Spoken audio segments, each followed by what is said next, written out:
Está começando mais um Entre Chaves, o seu podcast de desenvolvimento de software.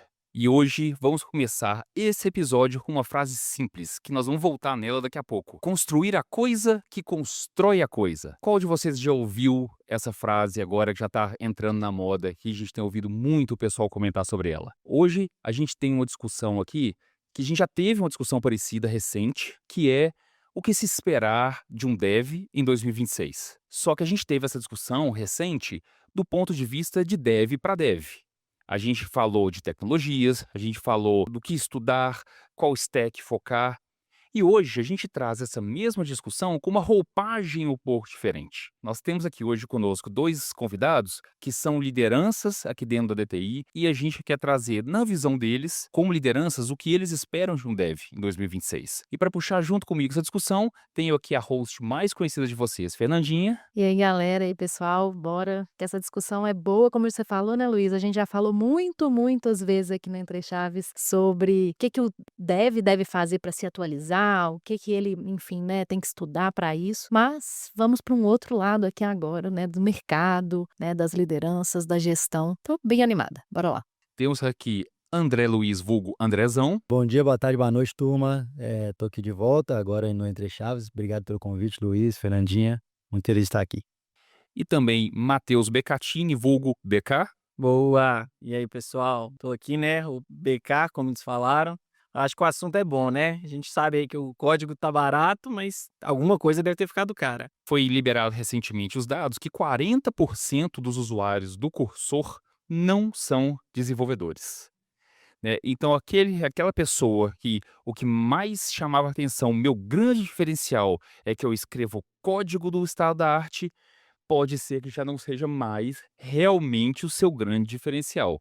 E aí eu queria começar puxando por esse lado aí, e já pegar a percepção de vocês, né, com esse dado, que hoje popularização, a democratização do código, o como isso hoje afeta a perspectiva de vocês sobre o desenvolvedor. Cara, assim, uma coisa que é interessante é que antes a gente tinha sempre uma visão, talvez até meio intencional, da turma não querer se envolver muito com a construção, porque a construção era um papel do time, do time de desenvolvimento, né? Então, assim, ou o PM, PO, ou uma parte do negócio, ou uma outro tipo de figura ali dentro que ele não se interessava tanto na construção, porque a construção era um papel técnico de engenharia e que eles não tinham que se envolver com isso, então era totalmente delegado. O que a gente tem observado, até com essa notícia aí, é que hoje outros papéis estão podendo criar coisas também. Aí vem aquele dilema, né? Assim, eles estão apenas construindo, né? Como que eles estão construindo essas coisas? Por quê? Porque tem que ter governança, tem que ter qualidade, tem que ter segurança, tem que ser baseado em um padrão, né? Cada lugar tem um padrão certo de construção. E aí vem a frase que você disse, né? O que hoje está se desenhando é que o dev está criando a infraestrutura, né, para que esses outros papéis também possam criar features, correções, pequenas melhorias, né, algum tipo de construção com a IA, né, empoderado pela IA. Aqui na DTI a gente já tá vendo a galera do RH, o pessoal do marketing, todo mundo criando aplicações, né, assim, isso querendo ou não, de alguma forma, né, pressiona um pouco o desenvolvedor para que ele também, tenha outros diferenciais que não só o código, né, porque afinal, como acho que o Andrezão bem mencionou, né, que claro, ainda tem muita coisa que precisa ser feita ali, né, de para governança, segurança e tal, para colocar de fato em produção, que acho que esse pa tem alguns passos que ainda não são triviais ou não tão ganhos ainda, mas fato é que o desenvolver mesmo, assim, já está muito mais barato. Eu acho que isso, querendo ou não, pressiona o como o dev vê o seu fazer, né, hoje. Não, com certeza.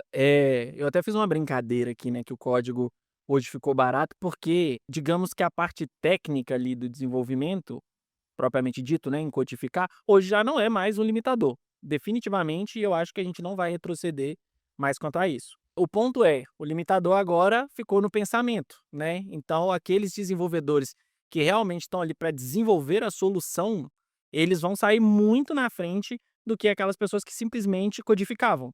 né, arrastador de O tarefinha no bode. tarefeiro, né, o É, tarefeiro ele meio que morre no sentido assim, né, que é o cara que só vai lá, pega um ticket, desenvolve e não quer se envolver mais além daquilo, né. exatamente, que basicamente o grande valor desse profissional era o conhecimento de sintaxe, né, de como escrever o código.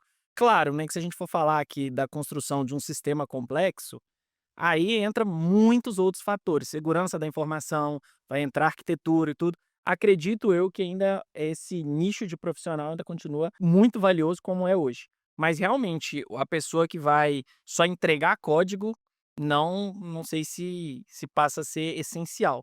E aí abre um leque muito grande, né? Principalmente para o pessoal de produto, POs, designers. Hoje, você criar um MVP se tornou totalmente acessível. E aí produtizar esse MVP depois passa a ser o desafio ali que talvez incorpore esses profissionais um pouco mais técnicos. Uma coisa que hoje fica clara é que, como o BK falou, né, se o código está barato, o que ficou caro? O que ficou caro, na verdade, eu acho que evidenciou mais o que sempre foi caro, que foi definir uma solução, né, assim, definir solução é sempre difícil.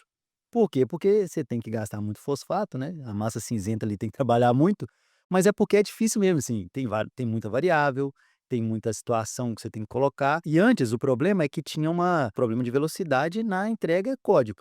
Hoje esse problema está reduzindo, né, essa situação está se invertendo.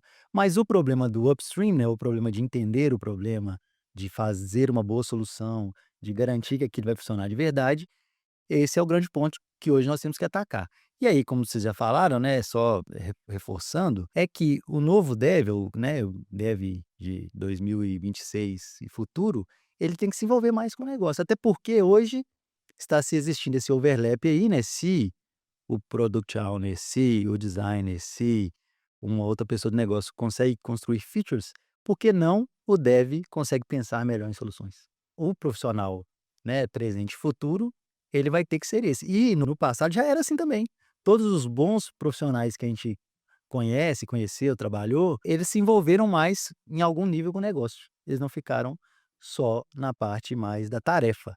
E isso deveria ser, pelo menos, uma evolução normal do dev. Ele começa como júnior muito na tarefa, mas conforme ele vai ganhando senioridade, ele deveria se envolver mais com o negócio. E agora, ele já parte desse princípio, né? Vocês acham aquele dev clássico que chega, dá bom dia, bota o fonezinho de ouvido, pega o ticket, acabou. Pega o ticket, queima o ticket, acabou. Vocês acham que esse perdeu o lugar?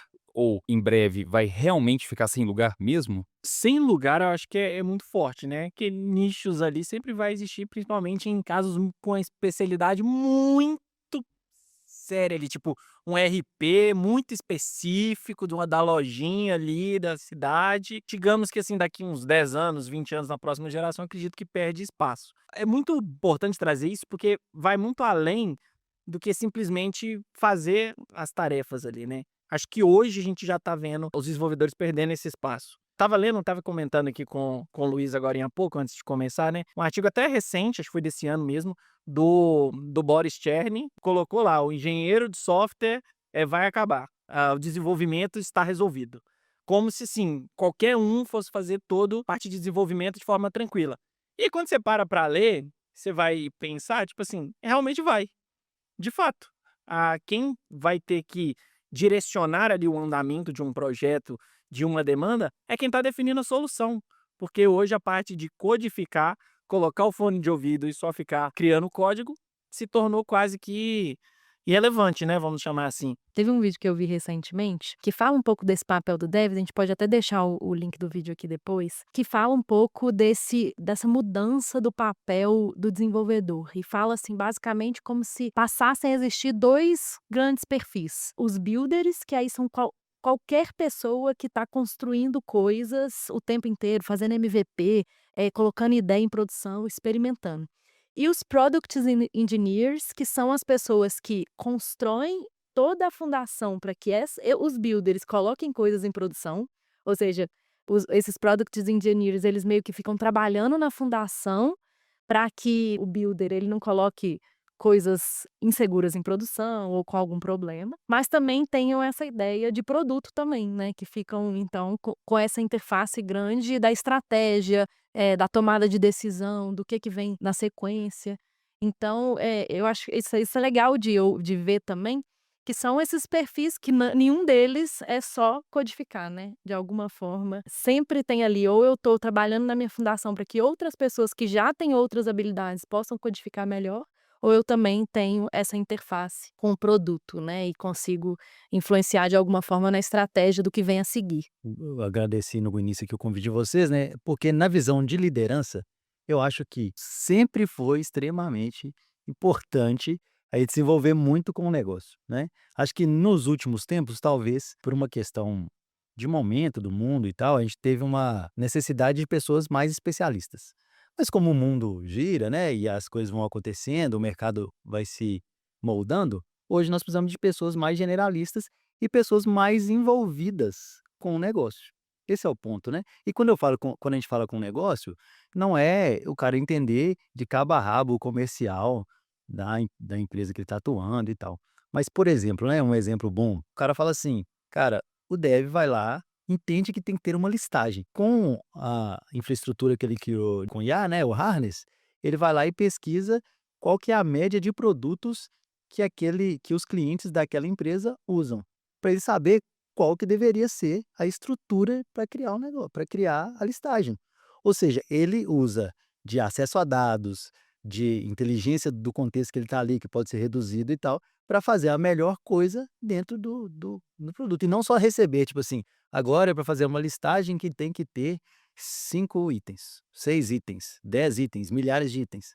Ele é que quem vai dar a solução, ou seja, ele vai entender a intenção, a estratégia pode vir de um lugar, mas ele colabora com ela para criar a solução certa para aquele problema. Você foi descrevendo aí, eu fui pensando, né, porque querendo ou não, esse tipo de coisa que você descreveu, sempre também foi o esperado de profissionais mais sêniores, né, que conseguissem também ter uma navegabilidade não só no código, mas de alguma forma ter algum contato com o negócio. Vocês acham que até o conceito de senioridade, com esse novo jeito de ver o mundo da IA e tudo mais, vocês acham que o conceito até da senioridade, o que é ser sênior ou não, tá acompanhando? Pô, eu estava até pensando sobre isso, tá, mas acho que talvez até eu tenha uma opinião um pouquinho diferente da comum aí, que hoje a gente tem visto, né, naturalmente, até pela quantidade de vagas, uma tendência de seniorização do mercado. Só que eu entendo que a escalada até se assumir ali como sênior, ela tende a ficar cada vez mais curta,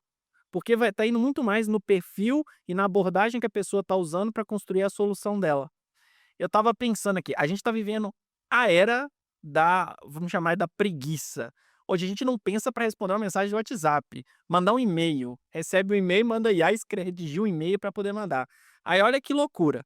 Para a gente construir soluções ali para os clientes ou para o que for, a gente precisa agora de saber pedir, de saber se expressar para IA. Então eu imagino que essas pessoas que estão tendo uma naturalidade, o pensar fora da caixinha, acho que nunca foi tão atual, né, que pensam fora da caixinha, vão atingir esse nível de sênior de uma maneira muito mais fácil do que é hoje.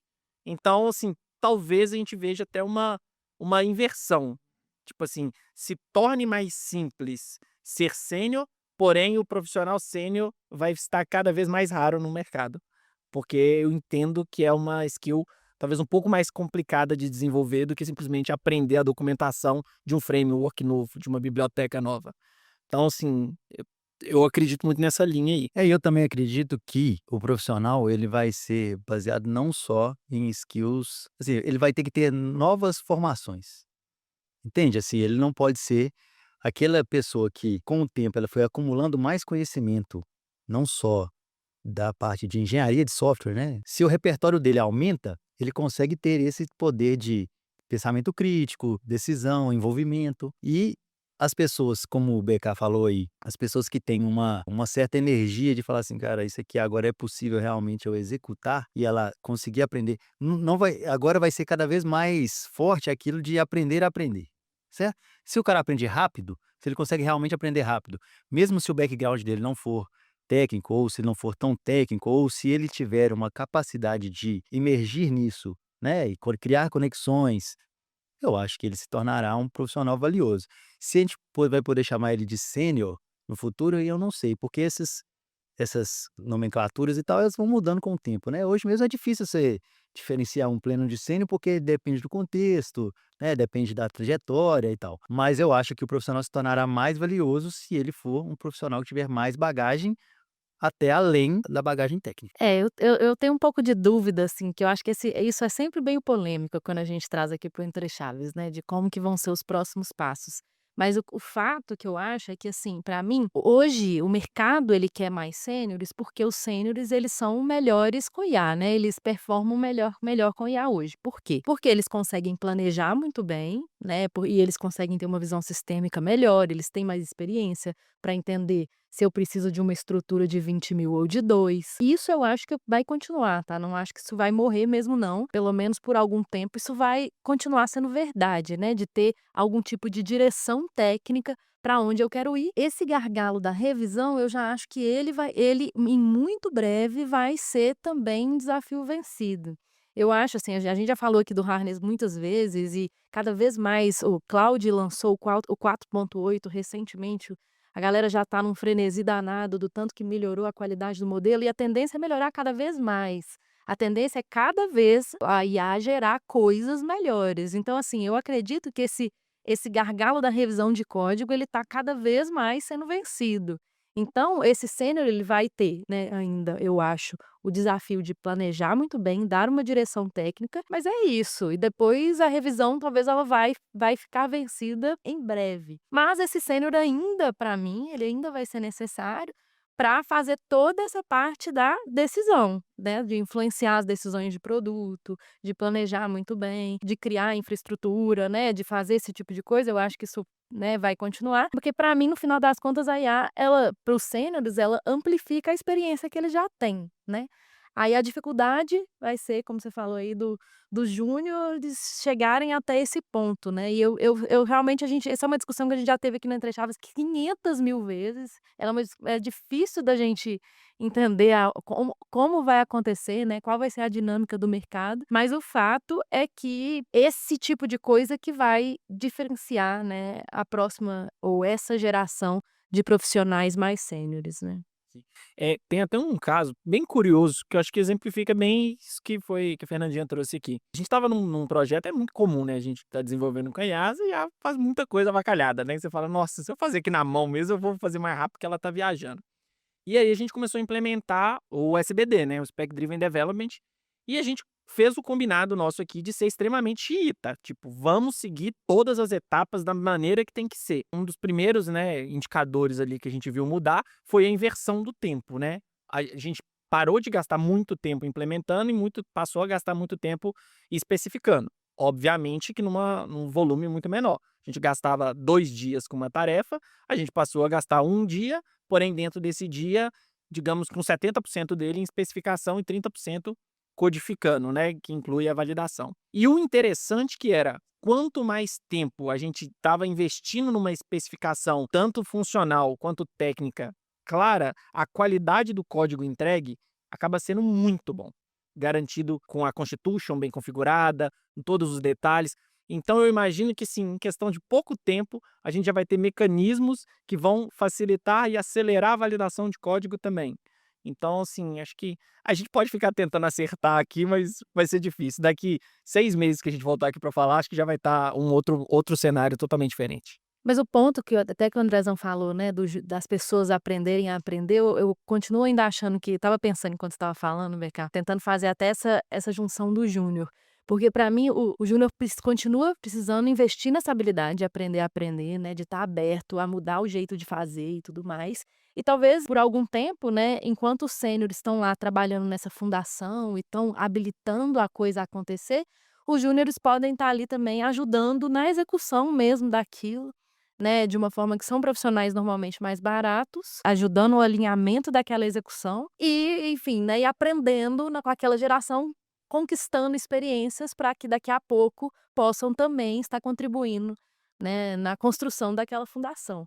Fiquei pensando aqui, eu ainda não sei também, né, assim, mas parece que pode ser um caminho saudável aí de evolução. E uma coisa que a gente tem visto muitos comentários a respeito, né, diversos vídeos, diversas pessoas de referência colocando como se, assim, fora do Brasil isso é uma realidade muito forte, mas aqui dentro do Brasil a gente ainda tá bem atrás no que se diz respeito a isso, a adoção da IA, a essa evolução do papel do dev, que aqui no Brasil ainda tá um pouco atrás, assim, tá bem atrás ainda. Vocês acham que isso é síndrome do vira-lata? Vocês acham que não, que tá pau a pau? Vocês veem alguma resistência? Ou simplesmente porque não tá preocupado com isso? O que vocês têm visto aí? Então, eu acho que é um pouco de síndrome, assim, se for no relativo ao Vale do Silício, eu acho que a gente tá atrás. Mas eu acho também que é um pouco de síndrome do vira-lata, porque eu acho que a gente é bom nisso sim, na área de tecnologia, eu acho que a gente é bom. Dito isso, eu acho que tem muita resistência sim. Eu acho que tem um monte, se tem muitas pessoas que ainda não entenderam o real poder, eu acho que também, assim, vocês já devem ter discutido isso aqui algumas vezes, que tem uma perda, porque o artesão, né, o o coder ali, ele gosta de codar, né. Agora ele tem que pensar em mais coisas, ele tem que sair disso, ele tem que abandonar um pouco isso aí. Então acho que existe sim uma resistência, mas eu acho que ela está se tornando cada vez menor.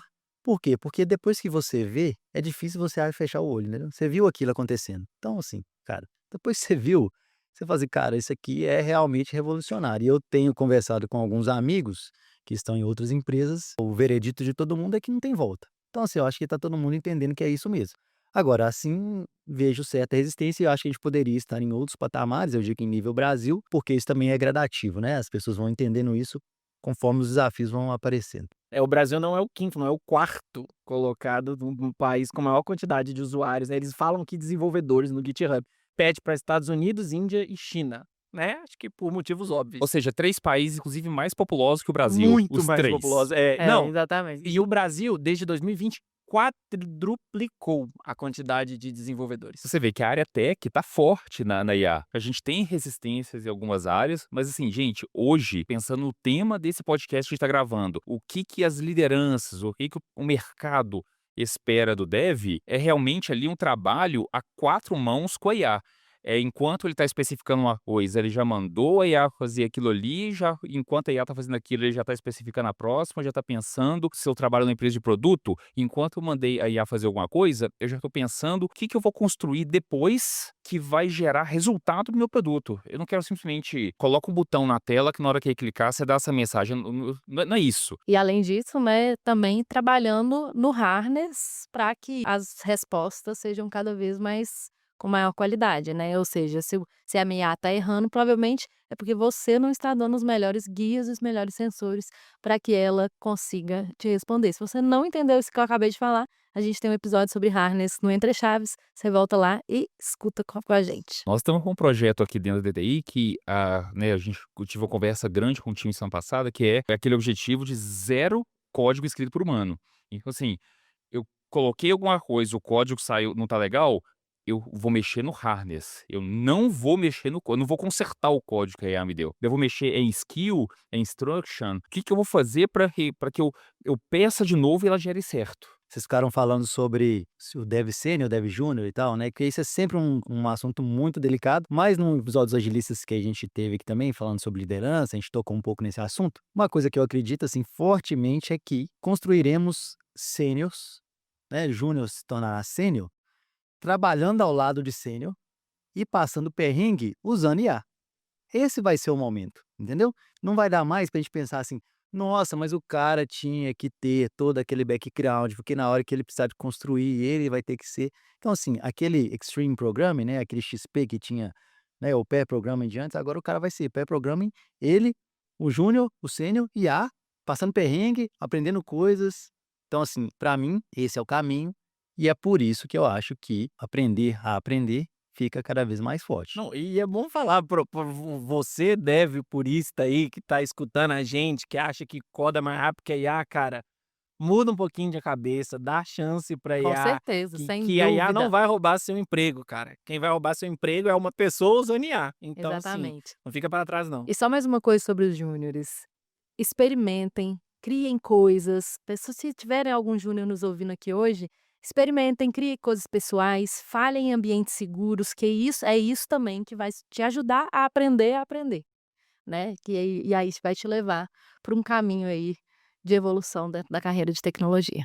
Luiz, eu acho que o papo foi muito produtivo. Queria agradecer o BK. Valeu, valeu demais pelo convite, pessoal. Agradecer ao Andrezão, Muito obrigado, turma. Fernandinha. É isso aí. E você que tá ouvindo a gente, você que é liderança e pensa diferente da gente, pensa parecido, você que é dev, já tinha visto esse ponto de vista do pessoal aqui, deixa aí nos comentários, segue a gente nas redes sociais. Tamo junto. Tchau, tchau, gente. Até a próxima. Até a próxima.